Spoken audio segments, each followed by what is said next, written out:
Hi, today we'll be taking a look at Ratchet and Clank Rift Apart with the RTX 3060 12GB model, a Ryzen 5800 X3D and 32GB of 3600MHz CL16 RAM. I was on Windows 10 Home and rebar was enabled. All my data was recorded with a 4K capture card and a separate PC, so there's no extra load on the CPU or GPU. So you'll get an accurate representation of the FPS you can expect with this system. There is one downside to this though, and it's that the card can sometimes cause some screen tearing, so you might see a little bit of that in the video. If you don't want to hear any more me talking, use the timestamps to skip forward to the numbers. But for those who are interested, I've played about 40% of the game, and the scene I used to take my data from pretty much matches any of the other most difficult scenes to play in the game. There is times in cutscenes where your FPS might drop a bit lower than it does in this video, but I thought the combat was a bit more important, so that's what I went with. I only went with settings where you could at least lock 30 FPS, and I decided to only use RT very high just to keep things simple, as when turning down RT reflections to high, you get this weird pixelation effect which we'll have a look at now, but the pixelation effect only appears when you turn on DLSS or another upscaling method to anything below the quality setting, so balanced and below. So you could use it if you want to use quality settings or no DLSS, or just turn down RT shadows instead or another RT setting just to get a bit more FPS, so you don't need as much upscaling. But there's just too many variables, so I've just stuck to RT very high. And one more thing, for the first setting of the video I'll show my full run, and then after that I've chopped the videos down just to 20 seconds each, just to cut down on time a bit, but I'll just include the end of each setting so you can get a good idea of what the average and lows etc were over the run. So anyway, let's do it.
Was that a crack?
So yeah, that's it, and as you can see, the 3060 does a pretty good job of playing this game.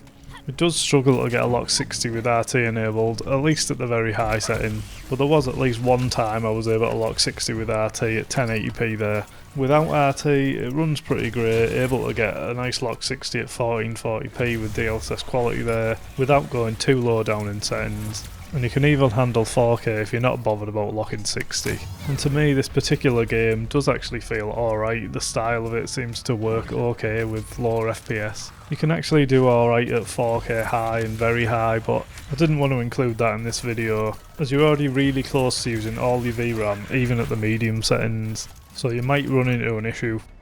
You could actually run into an issue even at the medium settings at 4K really, as the VRAM usage does creep up over the course of the game. And I haven't had time to test this with this GPU, but when I was playing with the 4080, after about an hour and a half or 2 hours or so, my VRAM went that high that it just broke basically, and it chopped about a third of my frame rate off, and the only way to get it back was to fully reset the game.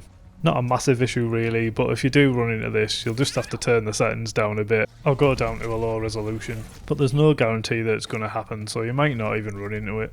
Anyway, thanks a lot for watching my video, hope you enjoyed it, hope it provided you with some value. If you liked the video, please give it a like and subscribe for more. Thanks, bye.